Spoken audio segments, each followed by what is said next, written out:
po sa ating lahat. Good morning. Batiin niyo naman po ang katabi niyo ng isang magandang umaga. Itiyan niyo naman po. Ayan, i-high five. Sige po, kitain niyo naman. Masyado kayo seryoso. Dali. Kitain niyo nasa likod ninyo, nasa harapan. Para yung katabi ninyo ay medyo, ayan. Di ba? Ang pangit naman katabi niyo, kasi nagpapansin niyo. Ayan. Ngayon po, may nakaupo po ba dito sa harapan?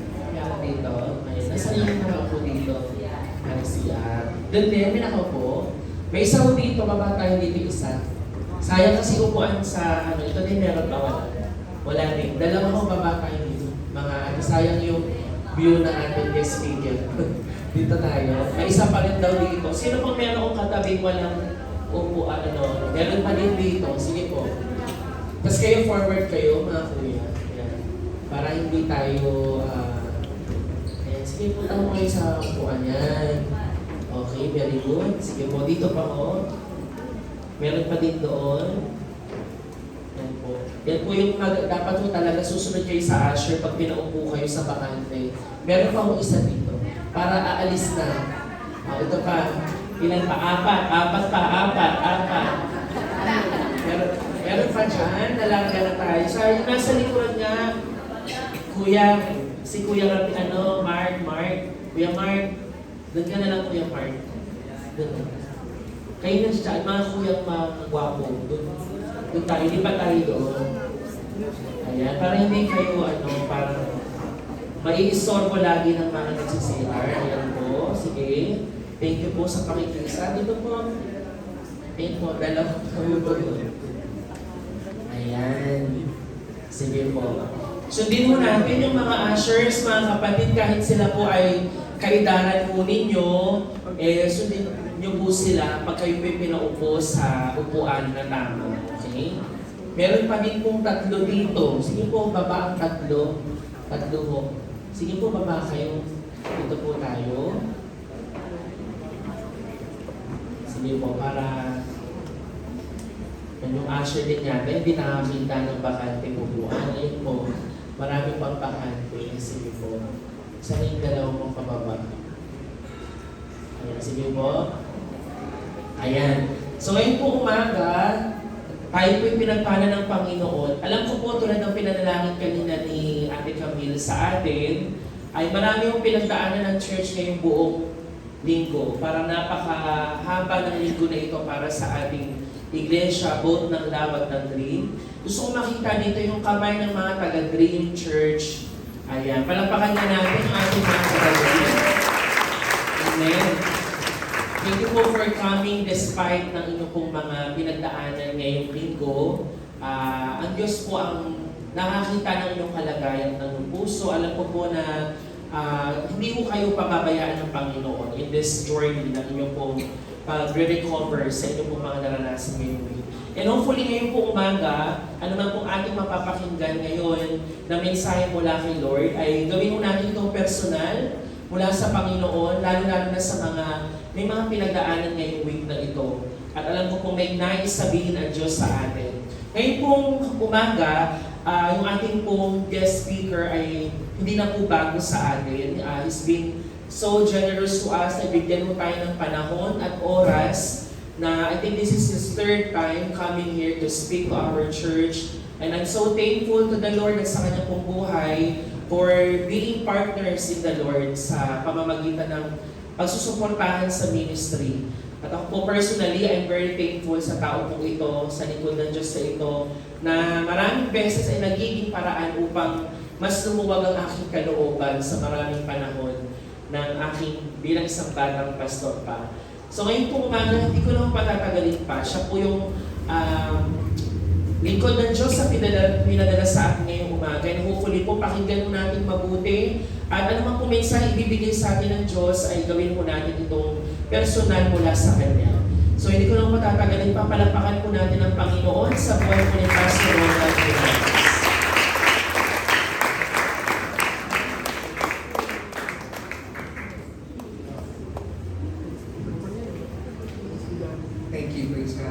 Magandang umaga sa inyong lahat.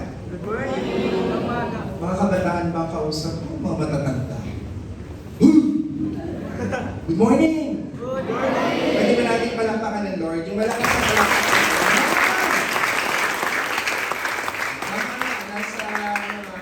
Nasa Laptop Community Ministry ako. Lakas makabata dito eh. Kasi puro mga kabataan eh. Parang ako lang din kayo mga 3,000 years ago. So, pero nakakatuwa sa Lord dahil tuwa ako dahil bakante dumupuan ko. Isa na lang, under na. Dapat pala yung lahat ng seats ay taken. And so, pleasant morning to everyone. At ipinapaabot ng inyong mga kapatid mula sa, alam niyo naman na si Pastor Ronald at si Ate Rubinyo ay taga-Pandi kami, taga-Bulacan kami. At siguro ganitong oras, matatapos na ang service namin dahil maaga ang service dun sa lugar namin. At pinapaabot ng mga taga-CJLS Ministry ang kanilang pagbati sa inyo ngayong araw na to. At alam ko na you've been through a lot this week. And actually, I will not spare words to say the truth. Ibig sabihin ay alam ko, nakarating sa akin na dumaan sa matinding pagsubok ang inyong community itong last week. At ang totoo niyan, ako noon kasama si Ate Rubinyo ay papunta noon sa prayer meeting namin. At habang, alam naman ninyo, pag medyo may edad na, hindi na, ang pinakikinggan na sa radyo ay hindi na FM. Ang pinakikinggan na namin ay AM na palagi. At habang kami nagdadrive papunta sa church, narinig ko sa balita na meron daw kasalukuyan habang kami nagdadrive, ay merong sunog na nangyayari sa Isla Puting Bato. And having heard, nung narinig ko yung term na yon, yung lugar na yon, agad, hindi siguro alam ni Ate Rubinyo, na nung narinig ko yon, parang merong sumundot sa puso ko kaagad. Kasi alam ko, meron akong kakomunidad doon sa lugar na yon. At alam ko na yung isang unit ng inyong community sa Laptondo Community Ministry, yung yatang Dream Congregation, ay doon makikita. At nung ako ay narinig ko yun, sabi ganun ng reporter, ay umabot sa 5th alarm. So, if you're going to consider 5th alarm, di yun ay mataas na alarm. So, ibig sabihin talagang malaki yung pagkakasunog. And then the following day, nakatanggap ako ng PM kay Pastor Joseph. At ang sabi niya nga ay, Pas, just to inform you na merong nasunugan tayo at yung congregation, yung community doon sa Isla Puting Bato ay naapektuhan. Pero nagpapasalamat ako sa Panginoon dahil kahit na kayo ay dumaan sa matinding pagsubok, nandito pa rin kayo at hindi pansin ang kabigatan ng loob na inyong naranasan. Siguro, ilang bagay na gusto kong sabihin, gusto ko sanang maging usually na very youthful, very happy, pero isang bagay din ang gusto kong kilalanin, yung katotohanan na hindi natin pwedeng ipagkaila yung katotohanan. We cannot deny the fact that trials come our way. Dumadaan tayo sa mga pagsubok ng buhay.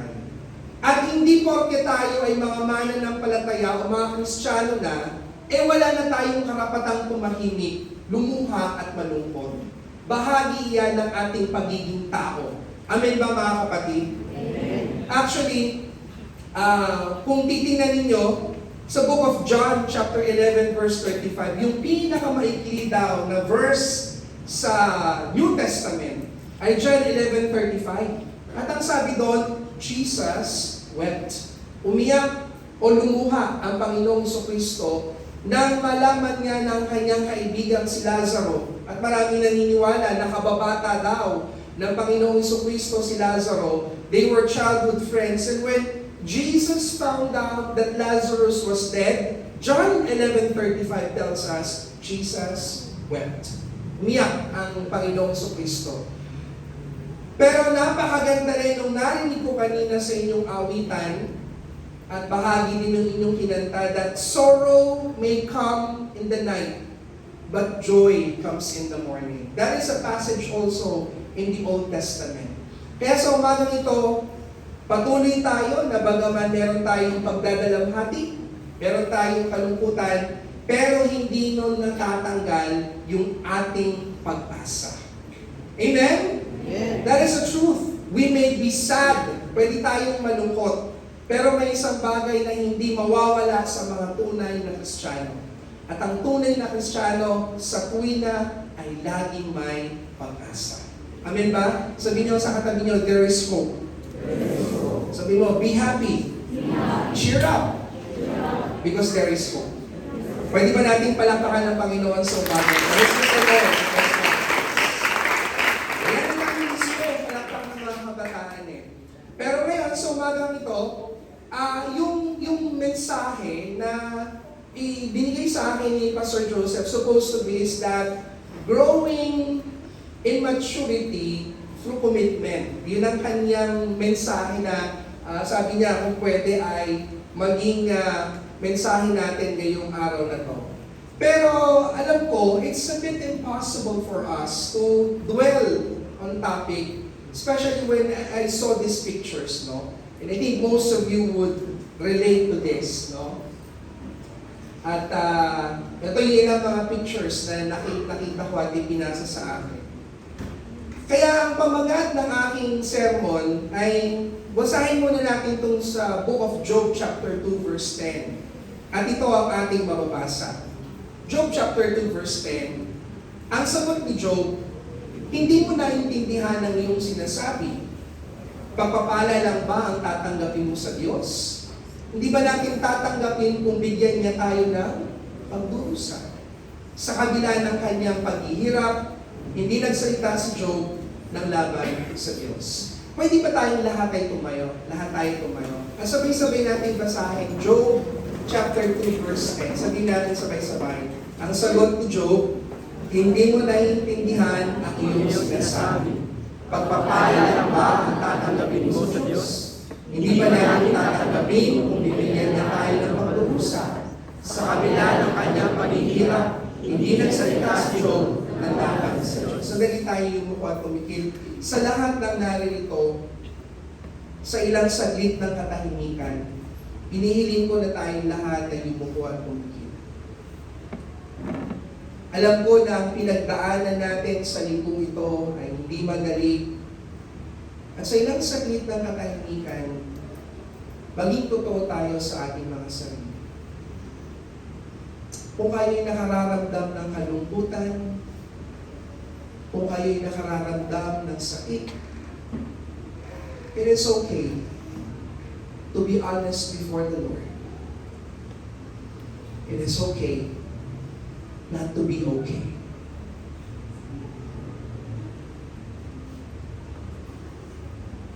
May panahon para sa pagluha. May panahon para malungkot. Hindi araw-araw ay fiesta.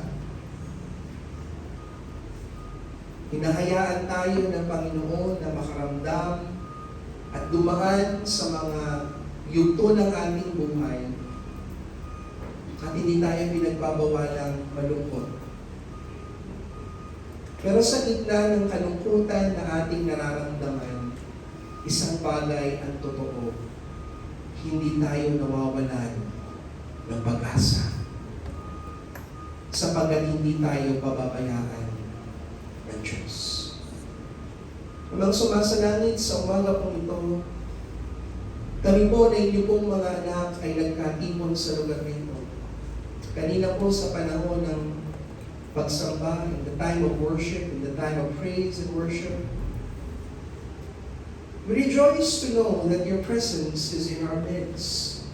Nagpapasalamat po kami sapagkat sa gitna po ng aming pinagdaanan, kayo pa rin po ang aming kasama. Kaya sa umaga pong ito, sa ilang saglit ng katahimikan, gusto po namin magpasalamat. Salamat po at buhay kami.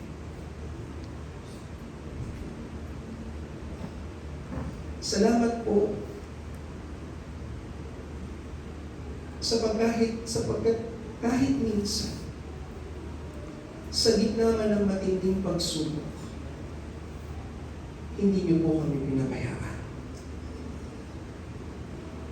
Salamat po, Panginoon, sapagkat ang aming mga pag-iyak at ang aming mga pagluha ay hindi po lingid sa inyo. Alam po ninyo ang aming mga pinagdadaanan. Maging kabataan, kananayan, maging mga ama, ang mga pamilya, Panginoon, ng aming dream team na naapektuhan po ng nakalipas na sunog ng nakaraang linggo. Bagaman, Panginoon, dumaan po kami sa matinding pagsubok, marami sa amin ang nawala ng halos lahat ng aming pisikal na pag-aari. Hindi po kami mawawala ng pag-asa. Alam po namin, hindi po kami nag-iisa. Kaya, Panginoon, katulad po ng panalangin kanina, nung namuna sa panalangin, idinadalangin po na ang mensahe mo na aking dadalhin ay magbigay ng kalakasan sa aking mga kapatid. Ano man ang aming kalagayan, ano man ang aming edad, ano man ang aming kasarian, ano man ang aming estado, your word, Lord, is the bread of our soul. And Matthew chapter 4 verse 4 tells us that man shall not live by bread alone, but by every word that proceedeth from the mouth of God. Walang sino mang mabubuhay sa tinapay lamang, kundi sa bawat salita mo, Panginoon, na nagmumula sa iyong labi. Dalangin po namin, Panginoon, na pagpalain niyo po ang aming kapulungan. Pagpalain niyo po, Panginoon, ang aming pagparito sa lugar nito. Sa umaga nito, pwede kaming lumuha, pwede kaming umiyak, pwede kaming maging totoo, pwede po kaming manangis. May karapatan po kami at kalayaan, Panginoon, na maging totoo sa iyo. Sapagkat alam namin, unawang-unawa po ninyo kami. Kilala mo, Panginoon, ang bawat isa sa amin. Sa sandali rin ito, ng panahon ng aming pananalangin, tinataas namin sa inyo ang aming po mga kapatid, kung sila man ngayon ay nasa doon po sa lugar, holding area, Panginoon po nandun sila. Pinihiling po namin na samahan niyo rin po sila, Lord, ingatan, gabayan, at huwag niyo pong pababayaan, Panginoon, habang at this point in time, we are still trying to come into terms para sa aming pong pinagdaanan sitwasyon. Maraming salamat po, Panginoon, sa umaga pong ito. We just want to thank you. And we carefully, Lord, and to you give all the glory. We give you all the honor, praises, and thanksgiving. In Jesus' mighty name we pray, and everybody say, Amen. Let's give the Lord a best praise.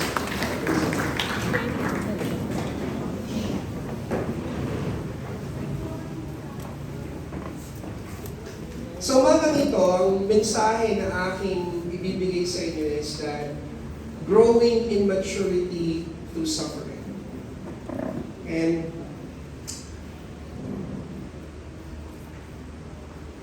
isa sa pinakamalaking bagay palagay ko na ayaw pag-usapan ng maraming mga Kristiyano ay yung usapin ng suffering.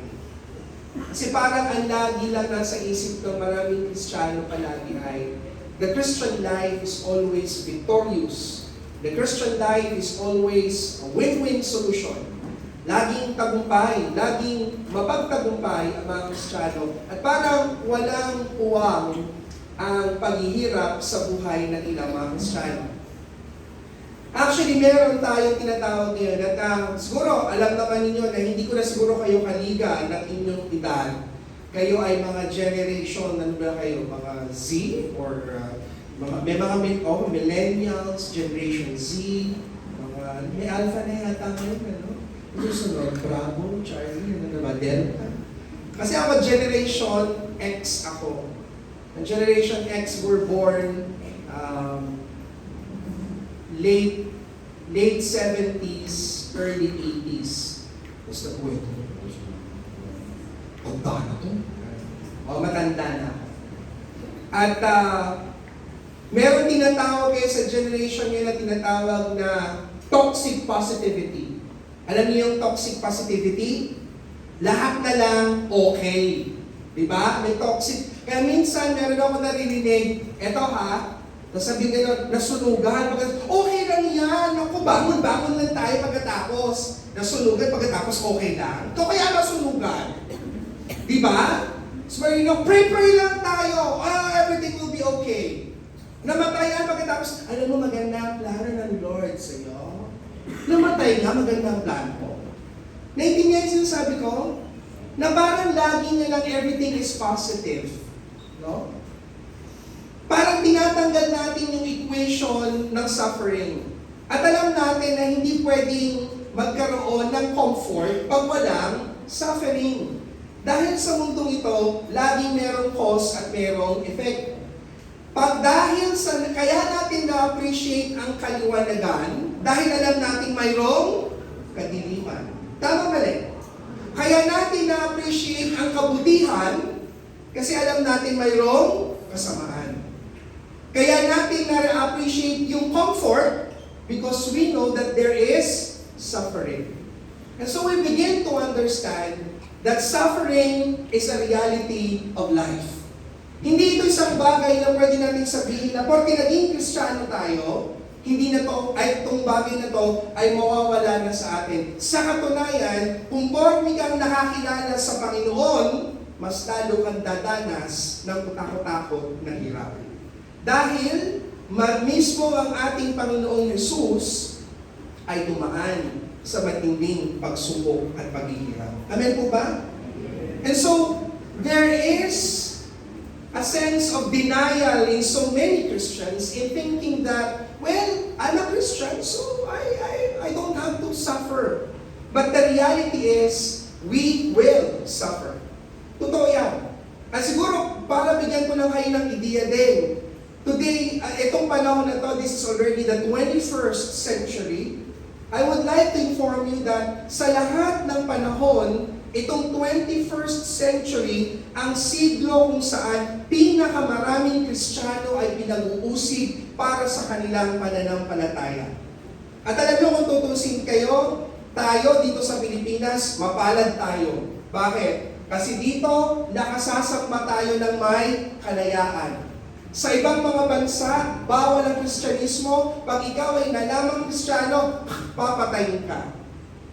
Nung ako'y lumalaki, isang kabataan, I spent days sa Middle East, sa Jeddah, sa Saudi Arabia. Pag kami mag-church noon, ang church doon ay Thursdays at saka Fridays kasi walang Sabado at saka Linggo. Pag kami ay mag-church noon, kinakailangan nagtatago kami. Bakit? Bawal ang pagsamba.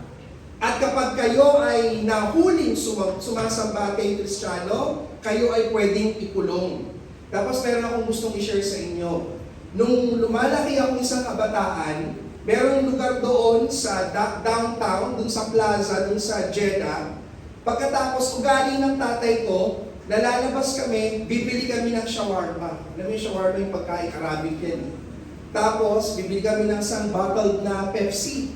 Kumakain kami doon. Tapos, meron kaming inuupuan doon na parang malaking sangkalan. Puno ba na kalahating gano'n? Doon kami upo, tapos kumakain kami. Tapos sabi ng tatay ko, alam niyo ba kung ano yung inupuan niyo? Ano po? Kahoy. Oo, kahoy. Sangkalan yan. Diyan pinupugutan ng ulo ang mga Kristiyano. Uy, taliwan kami lahat. Dahil yung realidad na yon ay doon sa lugar na yon, ipinagbabawal ang pananampalatayang Kristiyano.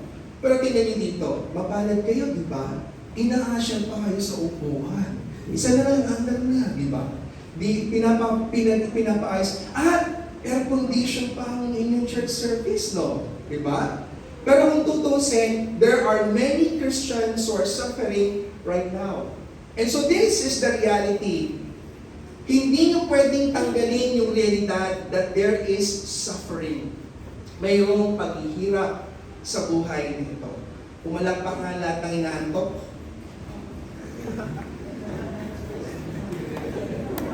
Yan ang problema sa no? Masarap ang aircon, no?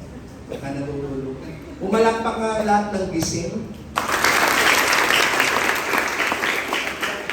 So ngayon, tingnan natin dito. This is the universal question. Dito sa binasa natin in Job chapter 2 verse 10, when it's story of one man's life and suffering, the book of Job raises universal questions. Maraming tanong. Why do people suffer, especially godly people? Where is God in suffering? Can God be trusted in the midst of suffering? Tatagalogin ko po. Sa panahon na tayo ay nagdurusa, ang tanong ng marami ay, bakit nagdurusa yung mga makadiyos? No? Siguro magandang tanong yan. Sumunod, nasa ng Diyos sa panahon ng pagdurusa? Palagay ko, baka marami sa inyo, noong mga oras na yon na maaring naglalagablab yung church building ay nananalain kayo, Lord, tumila po yung apoy, o wag pong masunog. People pray. But did your prayers had effect? So you might be asking, can God be trusted in the midst of suffering? Alam nyo, itong panahon na to, Pastor Joseph, natutuwa din ako sa inyong kongregasyon. Dahil itong panahon na to, kayong generation na to, marami sa inyo, yung mga kabataan ngayon, ang daming tanong. At ang dami rin sa inyong henerasyon ang nagpapakilala bilang mga atheist. Maraming nagpapakilala na sila daw ay agnostic. At minsan meron akong nakatsa, sabi nga nun, hindi ako naniniwala sa Diyos. Atheist po ako. Nagtaon pa ako. Ako 16 po, cute ka. Hindi mo lang alam yung ginagawa mo. Alam mo ba kung ano ibig sabihin ng hindi ka naniniwala sa Diyos? Kasi sabi ko, bakit ka naniniwala sa Diyos? Dahil po, kung ang Diyos ay mabuti, bakit ko ang daming naghihirap? Kaya hindi ko po matanggap na kung ang Diyos ay mabuti, bakit naghihirap? Yan yung sa mga tanong na yan. So you might be asking yourselves, why in the midst of suffering, where is God? We also begin to understand, yung mga kaibigan ni Job dito, sinubukan nilang magbigay ng sagot doon sa kay Job. Ngayon ito ang tanong, si Job ba ay mabuti o masama? Sino nagsabing masama? Same. Ayaw sumagot. Di magaling, di ba papabartolita? Sige. Sino nagsabing masama si Job? Sino nagsabing mabuti si Job? Sino wala lang? Ayan, yan kayo. Wala lang. Hindi kayo nagsagot eh. Pero actually, si Job kung tutusin ay matino. Wala siyang alam, wala siyang ginagawang kasalanan. Hindi ko na isinama dyan sa PowerPoint, pero gusto kong basahin sa inyo yung Job chapter 1 para magkaroon tayo ng ideya kung anong uri at klase ng tao ito si Job. Basahin ko sa inyo sa Job chapter 1. May isang lalaking nakatira sa lupain ng Uz na nagngangalang Job. Siya'y isang mabuting tao, sumasamba sa Diyos at umiiwas sa masamang gawain. Sino na sa inyo na ituro to sa Sunday School yung buhay ni Job? Naituro na to sa Sunday School? Amen ba? Amen. O ano yung una? Nakita natin doon, mabuting tao si Job. At pagkatapos dito sa nabasa natin, ano daw klaseng tao to si Job? Marami siyang tagapaglingkod at siya ang pinakamayaman sa buong silangan. 7,000 ang kanyang tupa, 3,000 ang kamelyo, 1,000 ang baka, at 500 ang asno. Nakaugalian na ng kanyang mga anak na lalaki, nahali-haliling magdadaos ng handaan sa kanilang bahay at inaangiyahan nila kanilang mga kapatid na babae. Ibig sabihin, meron siyang 7 anak na lalaki at meron 3 anak na babae. At party-party sila kada gabi. Ngayon, saya no? Una kay kuya. Sa unang gabi kay kuya. Sa susunod kay dito. Pagkatapos kay Santo. 7 yun. O di party-party sila. Anong ginagawa ni Job sa umaga? Tuwing matapos ang ganong handaan, ipinatatawag ni Job ang kanyang mga anak para sa isang ritual. Maagang bumabangon si Job kinabukasan upang mag-alay sa Diyos ng handog na sinusunog para sa kanyang mga anak dahil baka lihim na nilapastangan ng mga ito ang Diyos at sila'y nagkasala. So nakita nyo, sinong humingi ng kapatawaran para sa kasalanan ng mga anak? Si Job. Matino o hindi? Pero tingnan nyo, dumaan na siya ng paghihirap. Tingnan natin ngayon, dumating ang araw na ang mga anak ng Diyos ay humarap kay Yahweh at naroon din sino? Naroon din si Satanas. Itinanong ni Yahweh si Satanas, ano bang pinagkakaabalahan mo ngayon? Wow, meron pa, nagmamarites din pala si Lord. Ano pinagkakaabalahan mo ngayon? Tapos sabi nga ni Satanas, nagpapabalik-balik ako sa lahat ng sulok ng daigdig, sagot ni Satanas. Tingnan niyo to. Napansin mo ba ang lingkod kong si Job? Tanong ni Yahweh. Wala siyang katulad sa daigdig, mabuti siyang tao, sumasamba sa akin at umiiwas sa masamang gawain, dugtong pa ni Yahweh. Sumagot si Satanas, sasambahin ka pa kaya ni Job kung wala siyang nakukuha mula sa inyo? Inaalagaan niyo siya, ang kanyang pamilya at ang lahat ng kanyang ari-arian, pinagpala ninyo ang lahat ng kanyang gawain at halos punuin ninyo siya ng kayamanan ang buong lupain. Subukan ninyong alisin ang lahat ng buhay niya at harap-harapan niya kayong susumpain. So, sinong merong pakana ng masamang plano laban kay Job? Satanas. At alam na natin yung sumunod na storya, within the day, all of Job's children were killed. Within the day, all of the properties of Job were taken. At ang sabi po doon, nung matapos po yun, ano ho nangyari? Sabi dito sa Job chapter 1 verse 20, tumayo si Job, pinulit ang kanyang damit at nag-ahit ng ulo. Pagkatapos nagpatira pa siya at sumamba sa Diyos. Ang sabi niya, hubad akong lumabas sa sinapupunan ng aking ina, hubad din akong babalik sa lupa, si Yahweh ang nagbigay, si Yahweh rin ang babawi, purihin si Yahweh. Nakita niyo po yung katotohanan? Sa isang araw lang, lahat ng kanyang property, kinuha. Sino kumuha? Si Lord ba? Hindi, Satanas. Pero nung kinuha lahat ng kanyang properties, anong sinabi niya? Ang Diyos ang nagbigay, ang Diyos ang kukuha, purihin si Yahweh. Mabuti si Job o hindi? Ngayon, itong binasa natin sa Job chapter 2 verse 10, ito na yung portion na kung saan, sabi na naman Satanas kay sa Lord, tingnan mo, tanggalin mo yung kalusugan niya, tingnan mo kung hindi niya sumpain. At anong sabi po dito, tinubuan ng pigsa si Job mula ulo hanggang paa. At napakahirap ng kanyang dinanas. At kung babasahin ko sa inyo, yung Job chapter na yon, tingnan niyo dito. Babasahin ko sa inyo at malapit naman na tayo matapos. Kaya umalis si Satanas, Job chapter 2 verse 7, sa harapan ni Yahweh, at tinagtad ng nagnanaknak na sugat ang buo nitong katawan mula ulo hanggang talampakan. Tingnan niyo ito ha. Ang ginawa ni Job, naupo si Job sa tabi ng basurahan at kinamot niya ng isang pirasong basag na palayong ang kanyang mga sugat. Ito sabi ng misis niya. Nung nakita siya ng misis niya, sinabi ng kanyang asawa, mananatili ka pa bang matuwid? Sumpain mo ang Diyos at nang mamatay ka na.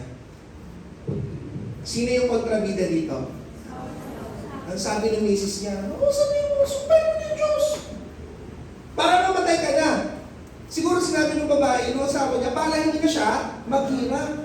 Pero anong sabi niya? Ito yung binasa natin kanina sa verse 10. Di ba binasa po natin sa verse 10, yung verse, sabi dito, ang sagot ni Job, hindi mo naintindihan ang yung sinasabi, pagpapala lang ba ang tatanggapin mo sa Diyos? Hindi ba natin tatanggapin kung bigyan niya tayo ng pagdurusa sa kabila ng kanyang paghihirap, hindi nagsalita si Job laban sa Diyos. So ano nakita natin? Mabuting tao ba si Job o hindi?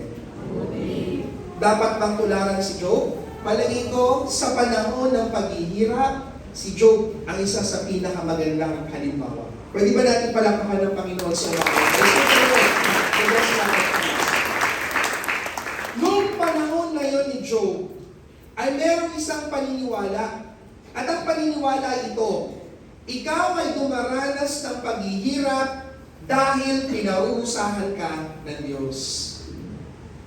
Siguro may ginawa kang kasalanan. Yun ang sinasabi ng mga kaibigan. May tropa si may tropa si Job eh.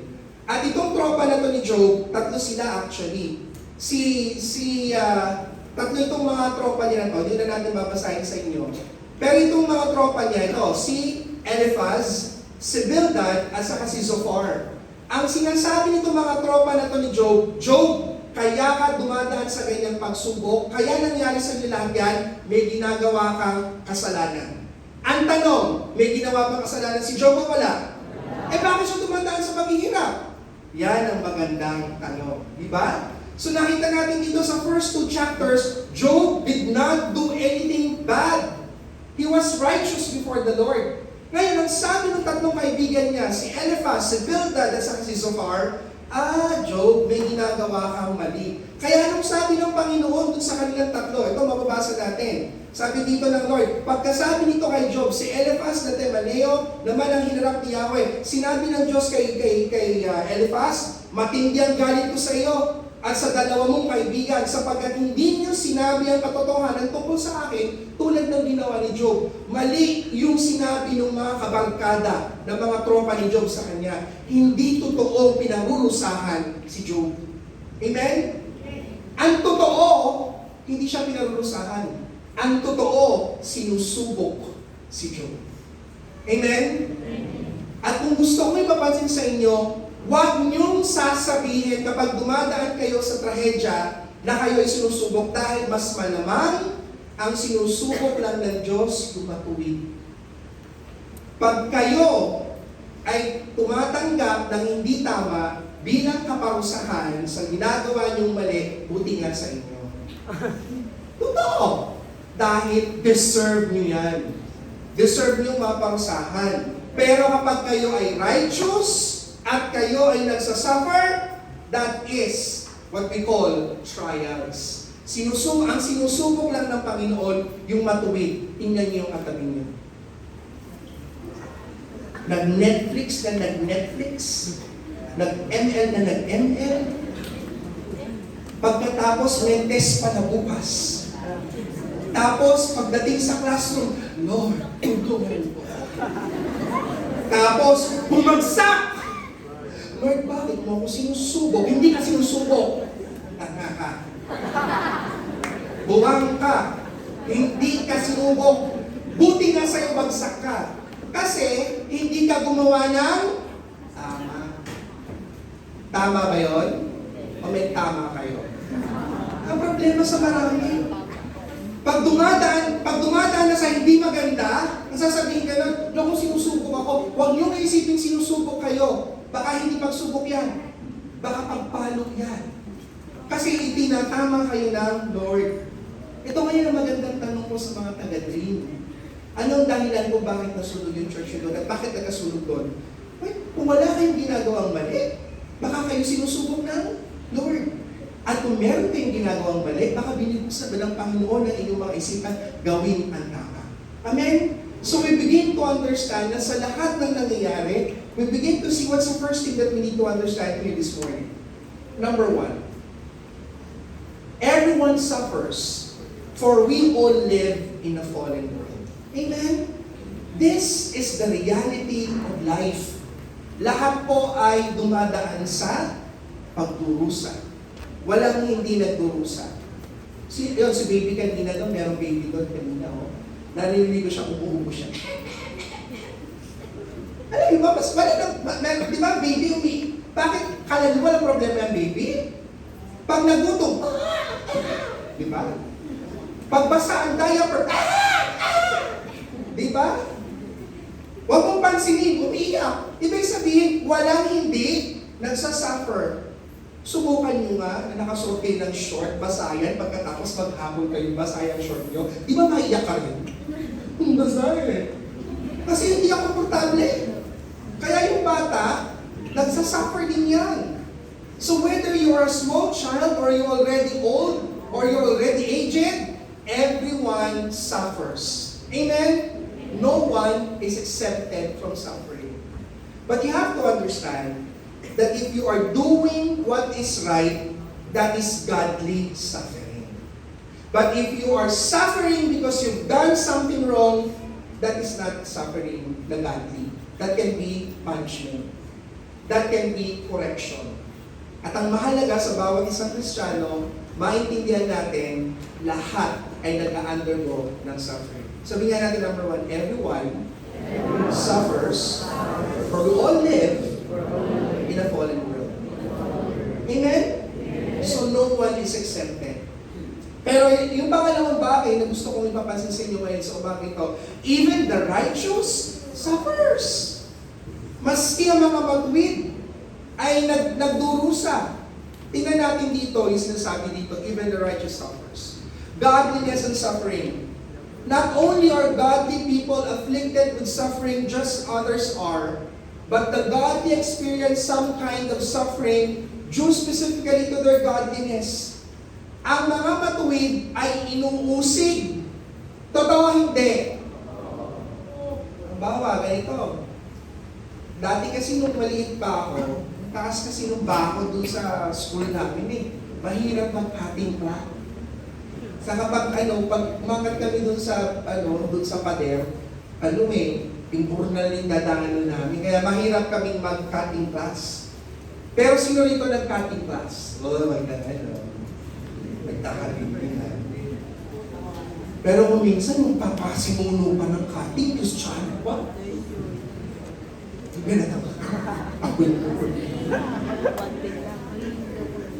Kaya pag nahuli ka, paggawa ng kalokohan, hindi yan pagsubok. Itinatama ka. So we see this in verses in Matthew chapter 10 verses 24 up to 33, in Acts chapter 14 verse 22, and 2 Timothy chapter 3 verse 12. Ang mga righteous, ang mga matuwid, dadaan sa pagsubok. At bakit maraming nagagalit sa mga totoong Kristiyano? Kasi ang totoong Kristiyano, hindi sistema ng mundo ang sinusunod. Amen? Eh tayo mga Pilipino, anong lagi natin sinasabi? Huy, wala ka namang pakisama. Makisama ka naman. Yun ang laging turo sa atin, di ba? Pag hindi ka nakisama, ay, KJ ka. Wala ka. Kaya anong ginagawa? Pwedeng makisama, huwag lang makikisama. Dahil yun ang ginagawa ng maraming mga Kristiyano kuminsan. Ano katwiran? Pastor, lahat naman yun ang ginagawa eh. Pwede yan. Hindi pwedeng ganun. Dahil ang tunay na Kristiyano, ginagawa ang tama. Amen ba mga kabataan? Amen. Uy, hindi dyan pagkatapos, wala nang pinagkagawa niya, pag wala nakabinin sa inyo, di ba? Pero dapat yung tandaan, hindi man kayo nakikita ni Pastor Joseph, di man kayo nakikita ng mga Bible teachers ninyo, pero alam ng Lord yung ginagawa ninyo. We have to understand that faithfulness to Christ will bring insult at times, persecution. Suffering could be avoided if we were not disciples of Christ. Tingnan niyo yung mga totoong Kristiyano, yun talaga ang inuusig. Pero pag hindi kayo inuusig, at kayo kasama sa mga umuusig, may problema tayo dyan. Malamang sa hindi, kasama kayo doon sa kasamaan. So we begin to understand, even the righteous suffers. Are you with me? Sabi ko din sa isang pag-aaral, meron isa pong pag-aaral na nalaman ngayon, yung mga kabataan ngayon, many young people no longer want to attend church. You know why? Because many are having issues on suffering. Marami sa kanila sinasabi ngayon, paano nga na isang Diyos na maputi ay nagpapahintulot ng kasamaan? Bakit ang daming paghihirap sa mundong ito? Mga kabataan at sa lahat ng mga kapatiran na nasa edad na. Ang tanong ay hindi ang tanong ay bakit mayroong kahirapan. Ang tanong ay hindi bakit may nangyayaring kasamaan. Ang tamang tinatanong ay ito, ano ba ang ginawa ng Diyos para malutas yung kasamaan na yan? Sapagkat ang totoo, bago pa man nangyari yung kasamaan na yan, may ginawa na ang Diyos para solusyon sa problema yan. Amen? Even without you coming up with a solution for the problem, God has already done His part. And the question should not be, where is God in the midst of sufferings? The question is, what God has done for this suffering. And we know God has given all the answers through His Son, Jesus Christ. Amen? So bago pa man dumating yung mga paghihirap na yan, meron ng nakalaang solusyon ang Diyos. Hindi pa man nangyayari yung kasamaan na yon, mayroon ng laan ng Diyos na katugunan. Pwede ba nating palakpakan ng Panginoon? Yung malakas na So we begin to understand even the righteous suffers. And this is one thing that we have to consider. Ano ngayon ang kalagayan ng mga matuwid? Kapag ang mga matuwid, or those who are trusting in the Lord when they suffer, this is the reality. Psalms 34, sabi sa verse 15, mga mata ni Yahweh sa matuwid, nakatuon. Sa kanilang pagdaing, lagi siyang tumutugon. Sa mga masasama, siya'y tumatalikod. At sa alaala sila'y mawawala. Agad dinirinig daing ng matuwid, iniligtas sila sa mga tinutulungan niya mga nagdurusa at di binibigo ang walang pag-asa. Verse 19, sabay-sabay. Ang taong matuwid, may suliranin man, sa tulong ni Yahweh, agad maiigsan. Amen? The righteous may have a lot of sufferings, but their help comes from the Lord. Amen? Kaya huwag po marinig sa inyo. Hindi nyo ginawa yung trabaho nyo pagkatapos kung pray, Lord, bakit po? Bakit? Huwag mong tatanungin ng Diyos na ito bumagsak. Huwag mong tatanungin ng Lord kung bakit siya nangyari sa'yo. Kung ginawa mo ang tama, ang pagtulong ng Diyos ay narayan, ang taong matuwid, magkaroon man ng suliranin, agad ang tugon ng Diyos ay narayan. Amen? So we begin to understand, even the righteous, they suffer. Thirdly, suffering all the more proves that God can be trusted. Amen? Na ang Diyos ay mapagkakatiwalaan natin maging sa gitna ng pagsubok. Tanong, meron bang panahon na ang Diyos ay nagkulang para sa ating mga pangangailangan? Meron bang panahon na ang araw ay hindi sumikat o hindi lumubog ang araw? Di ba kahit na anong nangyayari sa buhay natin, laging may bukas na darating? Totoo hindi? Bakit? Dahil kung gaano katiyak ang pagsikat ng araw sa susunod na araw, ganun din tayong makatitiyak ng pagtulong ng Panginoon sa panahon ng ating pangangailangan. Amen po ba? Ultimately, we learn from Job that we can hope steadfastly in our sovereign God. Sino ang may pakana ng masamang layunin laban kay Job? Ang Diyos ba? Hindi. Sino ang may pakana nun? Si Satanas.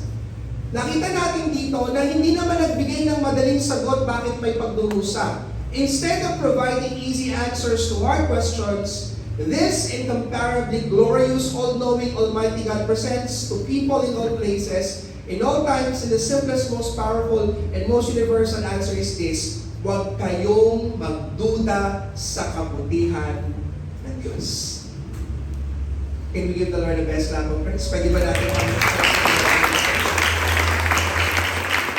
ano ang tugon ng Diyos sa paghihirap ng tao? Ito, ang Diyos ay mabuti. Wala siyang masamang layunin para sa atin. Kahapon, meron kaming basic Bible seminar kahapon. At ang mga tinuruan ko yung mga kananayan. Sabi ko sa kanila ganon, di ba kayo, kung kayo masusunod ng mga nanay sa bahay, kung ang mga nanay talaga ay masusunod, matino ang itsura ng bahay. Totoo hindi? Wala ka makitang pakalat-kalat dyan. Malinis lahat dyan. Tahimik ang bahay. Mas susunod ang nanay. Pero dahil sa magulo yung mga anak, narinig mo si nanay, wala ko chika, magsagsakan na kayo, magpapakaya na kayo. Diba? Yan ang mga nila. Alam ko na ganyan, pininig ko na yung ilong mo, numalit ka pa lang. Sa gumugulo yung bahay, dahil ang gugulo ng mga anak. Kaya, totoo ba yun? Talaga magulo yung bahay, magulo yung mga anak, magulo talaga yung nanay. Pero kung tutuusin, maganda yung layunin ng nanay. Walang nanay na gustong magulo ang bahay. Sinong naniniwala maganda rin ang layunin ng Diyos sa tao? Ang Diyos ba mula sa langit tinitingnan itong si anong pangalan mo? Anong pangalan mo? Justin.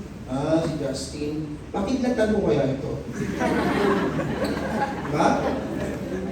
O kaya ikaw ang pangalan mo? Ha? Cyril? Si Cyril? Pagbukain ko yung lupa, alamin ko kaya ito.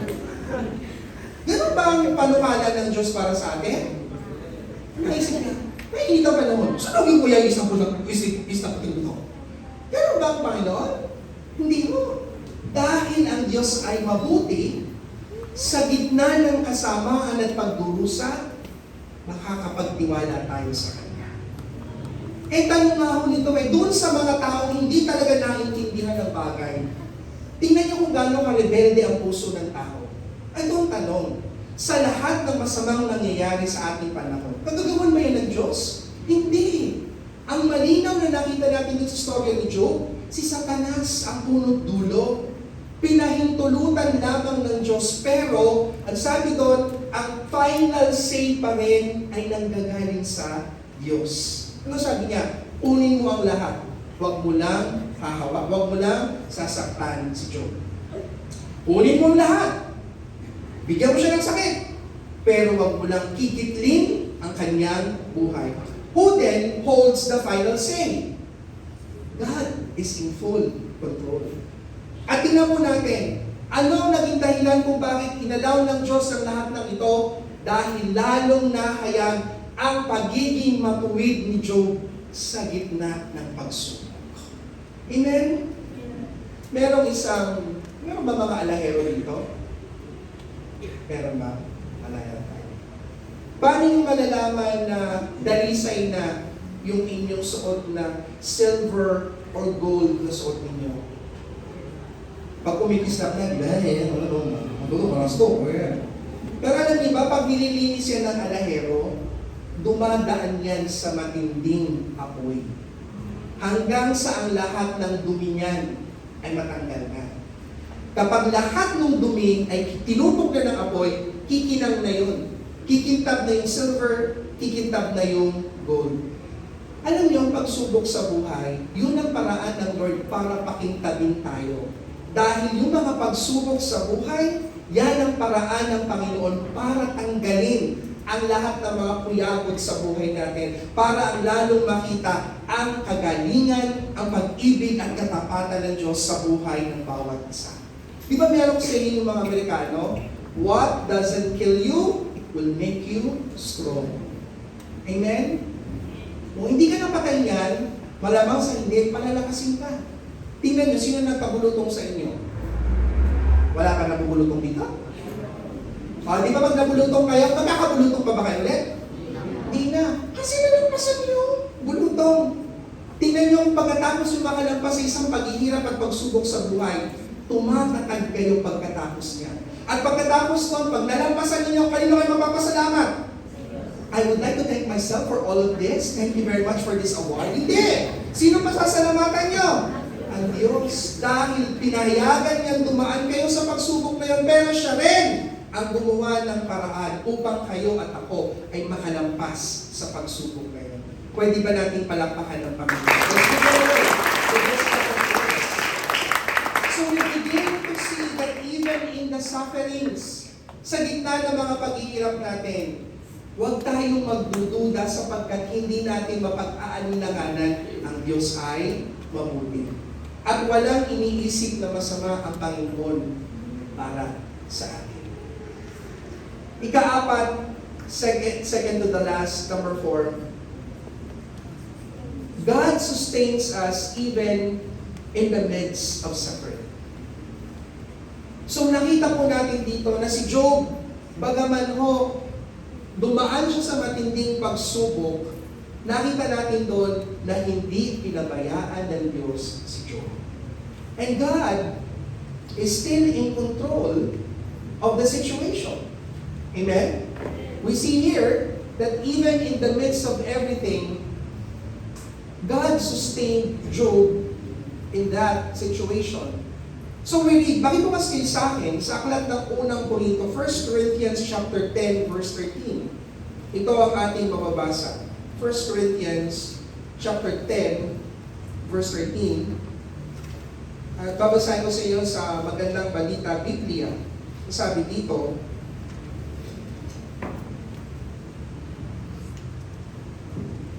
verse 12, kaya mag-ingat ang sino mang nag-aakalang siya'y nakatayo at baka siya matisod. Verse 13, wala bang pagsubok na dumating sa inyo na hindi nararanasan ng lahat ng tao.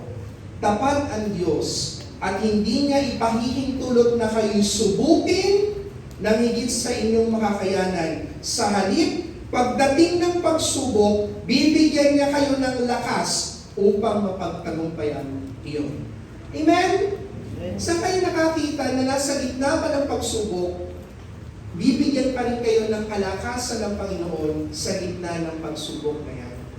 So in whatever situation we may be, God sustains us even in the midst of our sufferings. Sino sa inyo natatandaan yung kwento ng tatlong kabataang tukayo o katropa pips ni Daniel?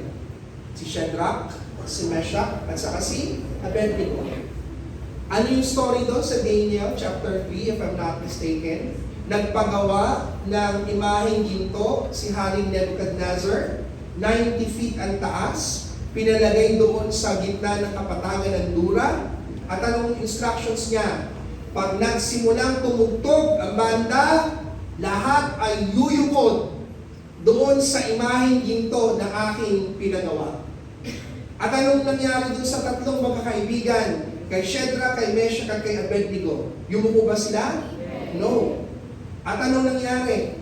Sabi, sa galit ni Haring Nebuchadnezzar, anong sabi niya gano'n? Painitin ang pugon ng makapitong ulit. 7 times. Ano nangyari?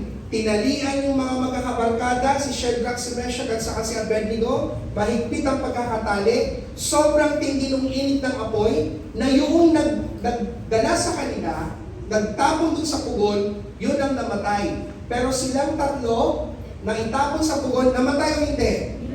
At pagkatapos, nagmarites pa si Nebuchadnezzar. Sabi niya gano'n, ilan ang pinatapon natin? 3 po, mahal na hari. Eh bakit parang 4 ang nakikita ko? At yung isa ay mukhang anak ng kataas-taasang Diyos. Nakita niyo doon na in the midst of that suffering, God was with them. And many theologians believe that that was Jesus Christ in His theophany in the Old Testament. Hindi tayo pababayaan ng Panginoon sa gitna ng ating mga pagsubok. Amen? Sabi niyo sa katabi niyo, may pinagdadaanan ka ba? Sabi mo, huwag ka mag-alala. Hindi ka nag-isa. Amen ba? Mga kapatid, sabihin natin, hindi ako nag-iisa. Hindi ako nag-iisa. Kasama ko ang Diyos. Kasama ko ang Diyos. Tingnan niyo ito, mga kapatid, dito na ako magtatapos. Tingnan ito ang realidad na ito. Ang Kristiyano ba nagkaka-cancer o hindi? Ang Kristiyano ba nasusunugan o hindi? Kristiyano ba ay nababangkrap o hindi? Pero kung ano nangyayari doon sa mga hindi nakakakilala sa Diyos, nangyayari din sa mga Kristiyano. Totoo hindi? Pero ano mapapansin sa mga Kristiyano? Sa gitna ng pagdurusa, hindi nawawala ng pag-asa. Amen?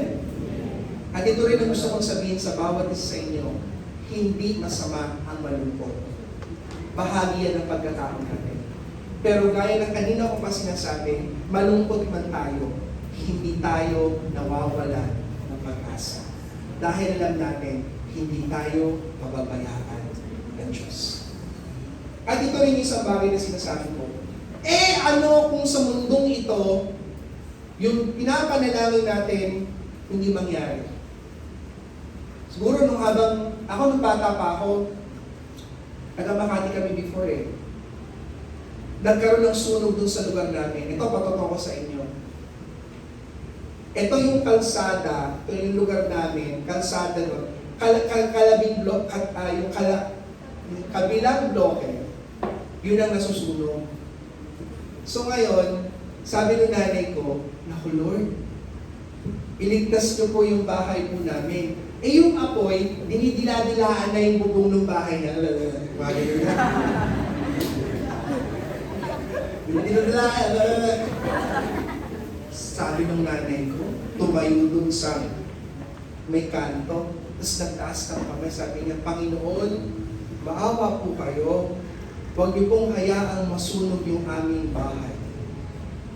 Kaya ako naniwala kay Jesus, kasi alam niyo, kitang-kita ng mata ko, yung hangin, umihip, instead na palapit yung apoy dun sa bubong ng bahay namin, umaiba yung ihip ng hangin, yung apoy tinaboy palayo, at hindi nasunog yung aming bahay. Amen ba? Amen. Kaya ako nandito pa ako, hindi ako nag-tune eh. Pero itong tanong ko, kung sakali bang nasunog yung bahay na yun, mawawalan ba kami ng pag-asa sa Diyos? Palagay ko, hindi. Dahil mawala na ang lahat, wag lang si Jesus. At yan ang bagay na dapat maintindihan ninyong mga kabataan. Ano ang halaga ni Kristo sa buhay ninyo? Baka mawalan na kayo ng jowa, umiyak na kayo. Baka mawalan na kayo ng baon. Kaya pala gustong pumapasok palagi kasi may baon. Ang tanong, ano ang tunay na halaga ng Diyos sa buhay ninyo? Dahil mawala na ang lahat, wag lang si Jesus. And I saw for myself that God sustained us even in the midst of suffering. Tingnan nyo, dumaan tayo sa COVID or hindi? O di ba nandito pa rin kayo? Bakit? Dahil mabuti ang Diyos. At kung meron mang Kristiyanong namatay ng panahon ng COVID, hindi din sila talo. Bakit? Dahil nasa piling na rin sila ng Panginoon. Kaya tingnan nyo, walang Kristiyanong talo. Ang mabuhay ay kay Kristo, ang mamatay ay pakinabang. Always we are in a win-win situation. Can we give the Lord the best clap? So, at di na magtatapos ang mga ito. Number 5. This is true. Sufferings can make us strong. Amen? Pag binasa ninyo yung last part nung Job, mababasa ninyo doon, the Lord restored everything back to Job. Ibinalik ng Panginoon ang lahat ng binawi ni Satanas sa kanya. Pero isang bagay na napatunayan ni Job ay ito, na hindi nagkulang ang Diyos sa panahon nito. Actually, ito ang issue ni Job eh. Patapos na ako, pero iyan yung imarites ko sa inyo yung problema. Si Job, nakita natin, in chapters 1 and chapter 2, matuwid siya. Tama? Kinuha ni Satanas ang lahat ng kanyang property. Hinawakan ni Satanas yung kanyang katawan, binigyan siya ng sakit. Dumating yung mga tropa niya. Anong sabi ng mga tropa niya sa kanya? Job, nagkasala ka, kaya ka pinarusahan. Yun naman talaga yung paniwala natin, di ba? Meron kang ginawang masama, kaya ka pinarusahan. Tinanong ko rin kay Ate Rubinyo kanina sa yung sa John chapter 9 verses 1 to 12. Na meron doon na bata, meron doon isang lalaking ipinanganak na bulag. So ang tanong ngayon ng mga disipulo kay Jesus, Lord, sino ang nagkasala sa mga magulang nito? Pinanay ng tatay kaya ipinanganak na bulag. Kasi naniniwala sila na kapag may ginawa kang masama, may masamang mangyayari sa iyo. Pero ang tanong dito, kung yung bata ay pinanganak na bulag, anong kasalanan ginawa ng bata sa loob ng tiyan ng nanay niya? Tama mali? Ano, sundot-sundot niya yung nanay niya doon sa sinapupunan? Anong ginawang kasalanan ng bata na yun para siya maparusahan na ipanganak na bulag? Ano sabi ni Jesus? Hindi siya ipinanganak na bulag bilang parusa, kundi upang maipahayag ang kaluwalhatian ng Diyos. At nung time na yon, pinaghimalaan ni Jesus yung bulag na yon, at yung bulag ay nakakita. Are you with me? Yes. When we go through sufferings, many of the sufferings that we'll go through will be given for the glory of God. Dahil tutulungan tayo ng Panginoon na makalampas sa gitna ng pagsubok na iyon. At sasabihin mo sa lahat, pre, hindi ako to. Diyos lang ang makatutulong sa akin sa pagkakataon ito. That will make you strong. That is why those people who are suffering for the sake of righteousness knows that it wasn't me, but it was the Lord. Ang Panginoon ang tumutulong sa atin sa gitna ng pinakamabigat na pagsubok sa buhay. Kaya nangyari, pagdating sa huling mga kabanata ng Job, si Job ay nagdusa, dumating yung mga kabarkada niya, sinabihan siya na nagkasala siya, ipinagtanggol ni Job ang kanyang sarili, at anong sabi ng Job? Ano sabi ng Lord kay Job? Tama si Job. Si Job walang kasalanan. At yung tatlong tropa niya na nagbigay ng maling sagot, nagalit ang Lord sa kanila dahil hindi tama ang kanilang payo kay Job. At ang sagot ng Lord sa kanya ito, hindi mo man maintindihan ang ginagawa ko dahil sa ako ay mabuti, magtiwala ka lang. Amen? Sino nagdadrive dito? Sino man mag-drive? Pag sumasakay ba kayo sa jeep or sa anong kahit anong sakyan, natatakot ba kayo na ibabangga kayo ng driver at mamamatay kayo? Para na yung baka ito. Di ba hindi? Minsan nga sumasakay kayo nang wala man lang kayong ka-idea, basta alam ko, dadaling ako nito sa Divisoria, tapos, di ba? Nagtitiwala ka na magmamaneho yan, makararating ka sa patutunguhan mo. Tayo nga nagtitiwala sa mga driver eh. Totoo hindi. Bakit hindi tayo magtiwala sa Diyos? Amen? Nakakatawa ko, nagtitiwala tayo sa gobyerno eh. Pero, nakikita natin eh, hindi naman nangangyayaring pangako nila. Bakit nagtitiwala kayo sa gobyerno? Walang pinagkaibigan sa gitna ng pagsubok sa buhay ninyo. Dahil sa ang Diyos ay mabuti, hindi nyo man maintindihan ang pinagdadaanan nyo ngayon. Dahil mabuti siya, matuwid na magtiwala tayo sa Kanya. Amen? Are you with me? Yes. Pupunta nga kayo sa kainan. Hindi nyo ngayon nag-iisip kung masisira yung tiyan nyo sa pinagkakainin nyo eh. Basta alam ninyo, kakain kayo at nagtitiwala kayo na niluto ng maayos nung kusinero yung inyong pagkain. Totoo hindi? Kayo nga, nagsusakay nagkakain, nagtitiwala kayo eh. Eh bakit hindi natin magawang magtiwala sa Panginoon? At bakit siya katiwa-tiwala? Because God is eternally good. And His purpose in our life is always for our own good. Palakpakan natin ang Panginoon sa atin. Kaya ngayon mga kapatid, nung sinabi sa akin ni Pastor Joseph, at nung mabalitaan ko yung nangyari sa inyo, here is the message. The message is a message of hope. We do not deny the reality you've been through a lot. Hindi natin pwedeng baguhin yan. Nangyari na nangyari. Pero ang tanong, ano ang kasunod pagkatapos nito? Babangon tayo. Magpapatuloy tayo. Lumuha, oo. Pero hindi kayo pwedeng lumuha habang panahon. Dahil ang totoo, may pag-asa tayo. Yan ang katotohanan ng buhay Kristiyan. That you've said that in your song, and it's written in the Bible, that sorrow may come in the night, but joy comes in the morning. Because those who put their trust in the Lord will never be put to shame. Lahat na ang sa Diyos ay nagtitiwala, kailanman ay hindi mapapahiya. Kaya sa inyo mga kabataan ng ministeryo nito, ng Love Tondo Community Ministry, may pag-asa ang church na. Alam niyo kung bakit? Kasi you will grow up to testify that the Lord is good. Kayo yung magsasabi, kung galing kayo dun sa dream group, oo, nasunugan kami, pero hindi kami pinabayaan ng Lord. Di ba ang ganda ng report? Wala ni isang nabawian sa inyo ng luhan. Tapat ang Lord.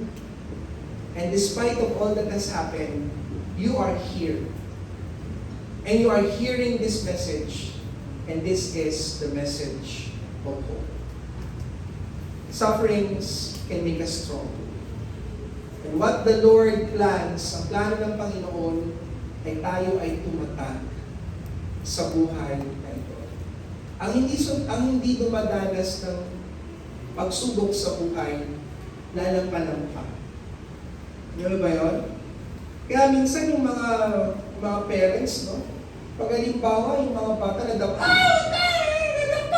Yan yun lang siya. Part of growing up yan. Di ba? Sino sa inyo nag-aral magbisikleta? Di ba kayo sumemplang? Pwede mo. Wala namang natutong magbisikleta ng hindi sumemplang, di ba? Bunga, nabagog pa eh. Ako, nag-aaral ako nun, meron nung pabagong nagkwento. Pabagong ko, bumaril-baril ako nung kapatid ko sa abay. O pero marunong ako magbisikleta ngayon. Pag hindi ko lang alam kung kaya pa ako ng bisikleta. Pero walang natututo na hindi dumadaan sa pagsubok. At ngayon, pag babalikan niyo siguro yung mga pinagdaanan ninyo sa buhay, nasabihin ninyo, dumaan man ito ulit sa buhay ko, hindi ko na patatakotan. Bakit? Pinalakas ako ng pangyayari. Sa ilang saglit na katahimikan, can we all close our eyes right now? In a few moments of silence, while every one of us, our heads are bowed down, our eyes are closed, may pinagdadaanan ba kayo sa umaga? Hindi natin pwedeng ipagkaila na may pinagdaanan ang komunidad ng mga taga-dream sa Isla Cotabato. Sa ngayon, maaaring hindi natin maintindihan kung bakit ito nangyari. Pero may isang bagay tayong gustong sabihin. Ang Diyos ay buhay. At wala pong masamang plano ang Diyos para sa atin. At ang nais ng Panginoon, sa tuwinang tayo ay dumaranas ng pagsubok, hindi tayo iniiwanan, hindi tayo nag-iisa, hindi niya tayo pinababayaan. Sa gitna ng pagsubok na iyon, kasama natin siya. He is with us so that we are strengthened. Tayo ay pinalalakas maging sa gitna ng mga pagsubok sa buhay. So bago pong ito, Panginoon, habang patuloy po namin inaalala ang inyong kabutihan, sino man sa umagang ito, ang dumadaan sa anumang uring pagsubok, dumadaan, Panginoon, sa mabigat na sitwasyon, ipaalala mo sa amin lahat na hindi po kami nag-iisa. At ang iyong layunin ay pawang para sa aming kabutihan. Sa mga kabataan na narito, alam po, Panginoon, marami pa po silang dadanasin sa buhay nito. Pero sa kanilang patuloy na pagtitiwala sa inyo, kung sila man, Panginoon, ay dumaan sa pagsubok dahil ginagawa nila ang tama, salamat po, Panginoon. Give them the strength, Lord, to face the trials. At kung sila man ay itinatama po ninyo, Panginoon, matuto sila sa mga bagay na itinutulong po ninyo kung sila ay dumaranas ng pagkatama sa pangalan ni Jesus. At tunay po, Panginoon, meron po kaming karapatan na malungkot, lumuha, at malumbay sa gitna ng mga pagsubok. Pero isang bagay ang aming alam, hindi niyo po kami iwanan at hindi niyo po kami pababayaan. Mga kapatid, pwede niyo bang itaas sa inyong kanang kamay sa Panginoon sa umagang ito? Sa pagtaas ninyo ng kamay, tumawa kayo sa Panginoon. Ask the Lord, Lord, help me in this time. Lord, be my help. Lord, tinataas ko po, Panginoon, ng lahat ng mga tao na nakataas ang kanilang kamay sa umaga po. Abutin mo, Panginoon, ng iyong mga anak. Sino man ang may pangangailangan, sino man ang nasa gitna ng pagsubok, Panginoon, abutin mo mula diyan sa langit. At iparamdam mo, Panginoon, na hindi po kami nag-iisa at hindi niyo po kami pinababayaan. Patatagin mo, Panginoon, ang iyong mga lingkod. Patatagin mo ang iyong mga anak, Panginoon, sa pangalan ni Jesus. Lord, marami pong pong salamat sa umaga pong ito. We thank you that your love, Lord, gives us the strength. We thank you for your grace, for your mercy, and for your love. Maraming salamat po. Can you all stand up before the Lord? I know that the music team, we have a song behind. But at this point in time, can we give the Lord the best love of praise? Pwede ba natin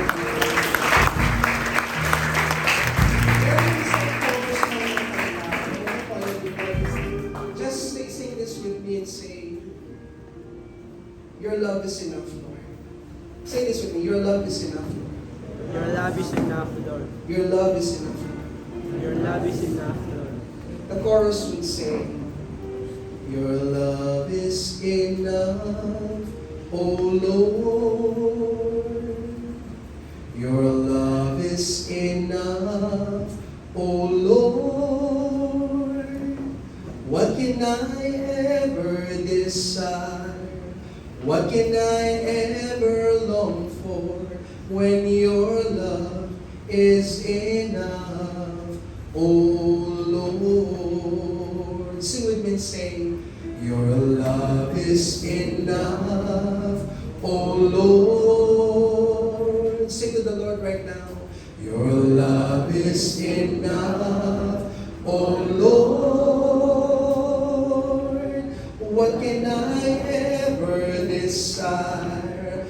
What can I ever long for when your love is enough, oh Lord? Once again we say your love is enough, oh Lord. Sing to the Lord right now. Your love is enough, oh Lord.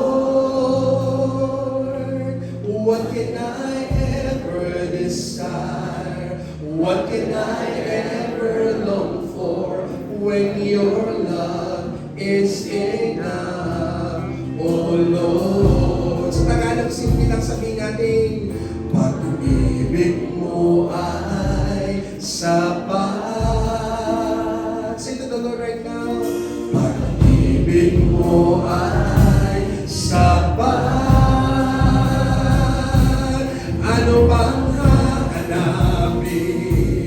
Ano bang nanaisip kung ang pag-ibig